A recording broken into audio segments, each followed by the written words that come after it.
एक लाइन में यह कहना बड़ा मुश्किल होगा कि वर्ल्ड वॉर के लिए असल जिम्मेदार हिटलर था। कहने को एक लाइन में यह सुनने में आसान है कि हिटलर की वजह से वर्ल्ड वॉर 2 हुआ था। वास्तविकता में कहते हैं कि वर्ल्ड वॉर 2 का जो रूट है वो वर्ल्ड वॉर 1 में छिपा हुआ था। वर्ल्ड वॉर 1 में कैसे? वर्ल्ड वॉर 1 में जर्मनी की हार हुई थी। जर्मनी की हार जब हुई तो जर्मन्स में, जो जर्मन के रहने वाले लोग थे, उनमें यह भाव पैदा हुआ कि उनके यहां रहने वाली एक कौम, जिसको यहूदी कहते हैं, जिसे अंग्रेजी में आप जू कहते हैं, जूस कहते हैं, उन्होंने देश का साथ नहीं दिया। जूस पढ़े लिखे लोग थे, जूस थोड़े डेवलप्ड लोग थे, बिजनेसमैन लोग थे, साइंटिस्ट टाइप के लोग हुआ करते थे। बोले इन लोगों ने हमारा युद्ध में साथ नहीं दिया, अगर ये साथ देते, एलीट क्लास थी जूस जर्मनी के अंदर, तो हम लोग निश्चित ही वर्ल्ड वॉर 1 जीत जाते, हम हारते नहीं, और इन्होंने हमारी खिलाफत की।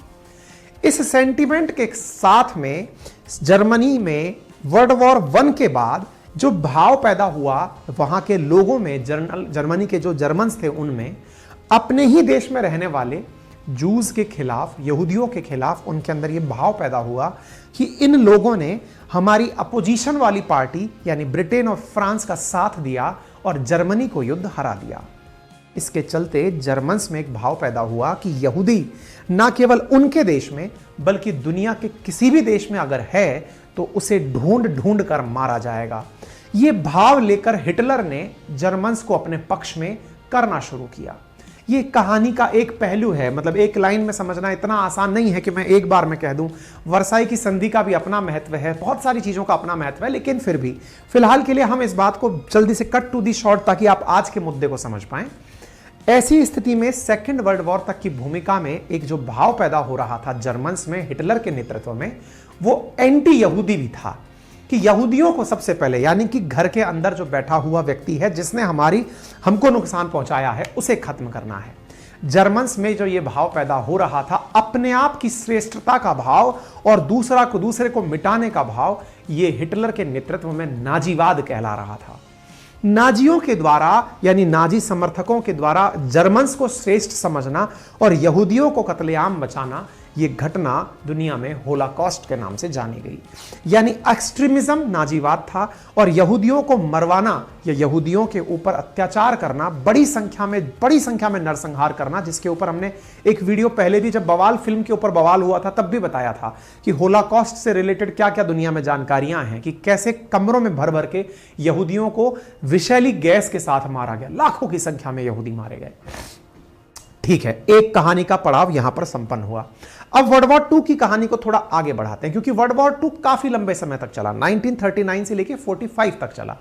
अच्छा, शुरुआती दौर में जब जर्मनी ने अपने आप को रिवाइव कर लिया हिटलर के नेतृत्व में, हिटलर को लगने लगा कि लोग मुझसे डरने लगे हैं, और हिटलर ने अपना खोया हुआ प्राइड वापस प्राप्त करने के लिए, जर्मन्स को उनका वापस से पुराना गर्व लौटाने के लिए अन्य देशों पर हमले करना शुरू किए, बॉर्डर कंट्रीज पर अटैक करने शुरू किए। और बहुत सारे देश जो पड़ोसी मुल्क थे, जो वर्ल्ड वॉर 1 में भी युद्ध में जीत तो गए थे लेकिन आर्थिक रूप से लगभग हार चुके थे, उनका प्रयास था कि हिटलर जो कर रहा है करने दो, इग्नोर करो, क्योंकि ये तुष्टीकरण किया गया, अपीजमेंट किया गया हिटलर का कि ठीक है इग्नोर करो इसको, क्योंकि इससे उलझेगा कौन, क्योंकि अभी वर्ल्ड वॉर 1 में ही बुरी तरह हम नुकसान उठा के आए हैं, वर्ल्ड वॉर 2 में भी नुकसान उठाएंगे, मुसीबत हो जाएगी। ऐसा करके ये लोग हिटलर को इग्नोर कर रहे थे। लेकिन हिटलर इसी इग्नोरेंस का फायदा उठाते उठाते दुनिया में कई देशों को पार करते हुए, पोलैंड को पार करते हुए पहुंच गया यूएसएसआर पर हमला करने। आज की कहानी में कथानक यहां पर है। यूएसएसआर, जिसको कि आप सोवियत रूस के नाम से 1991 से पहले जाना करते थे, जो कि 1991 में 15 देशों में टूट गया था, उनमें से एक देश यूक्रेन बनकर आया था। यूएसएसआर, जिसका एक बड़ा हिस्सा आज रूस है, लेकिन बाकी अन्य छोटे छोटे देश हैं, जिसमें से सेंट्रल एशियन देश हैं, जिसके अंदर बाल्टिक कंट्रीज हैं, जिसमें यूक्रेन जैसे देश हैं, इनमें से जो ये यूक्रेन था ना, यहां पर भी हिटलर की सेना पहुंची थी। देखिए उस समय यूएसएसआर के अंदर ये यूक्रेन वाला हिस्सा यूएसएसआर का बिल्कुल उत्तर और पूर्वी के, मतलब पश्चिमी और मतलब नॉर्थ वेस्ट कॉर्नर का एक छोटा सा क्षेत्र हुआ करता था।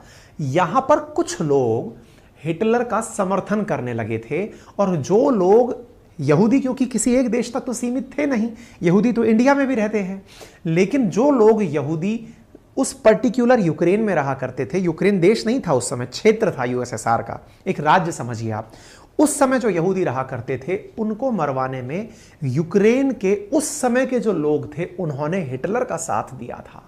हिटलर की एक फौज हुआ करती थी 14 SS करके, उसमें कुछ लोग शामिल हुए और उन्होंने यूक्रेन के अंदर रह रहे यहूदियों को मरवा के, ढूंढवाने के बाद मरवाने का काम किया था। आपने कई बार पुतिन को यह कहते सुना होगा कि यूक्रेन के दो हिस्से हैं, एक हिस्सा जो कि यूरोप की तरफ है और एक हिस्सा एशिया उसकी तरफ है, रशिया की तरफ वाला हिस्सा है। यूरोप वाला हिस्सा पश्चिमी यूक्रेन कहलाता है और जो रशिया वाला हिस्सा है जिस पर रशिया ने लगभग कब्जा कर लिया है वो पूर्वी यूक्रेन कहलाता है। पुतिन कई बार कहते हैं कि वो असली यूक्रेन, जिसको यूक्रेन वाले यूक्रेन कहते हैं, वो नाजीवादी यूक्रेन है, नाजीवाद की पहचान है। ऐसा वो क्यों कहते हैं? क्योंकि असल में तब के यूक्रेनियों ने हिटलर के साथ मिलकर यूएसएसआर के यानी अपने ही देश के खिलाफ बगावत की थी।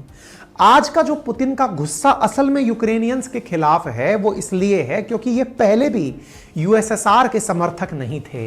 ये उस दौर में भी यूएसएसआर को तोड़ना चाहते थे। हिटलर के दौर में भी ये अपने ही देश के, आप ऐसे सोचिए कि आज पूरा एक भारत है, सोचिए कि कोई विदेशी आक्रमण हमारे यहां हो और हमारा कोई राज्य विदेशी आक्रांताओं की मदद करे तो हमारे मन में उसके लिए क्या भाव होगा। एग्जैक्टली ऐसे ही उस समय के सोवियत रूस को यूक्रेन से खुन्नस थी। जो पुतिन आज बार बार बोलते हैं ना कि ये नाजीवादी सोच है, वो क्यों कहते हैं? क्योंकि उस समय के कुछ लोगों ने हिटलर की मदद की थी।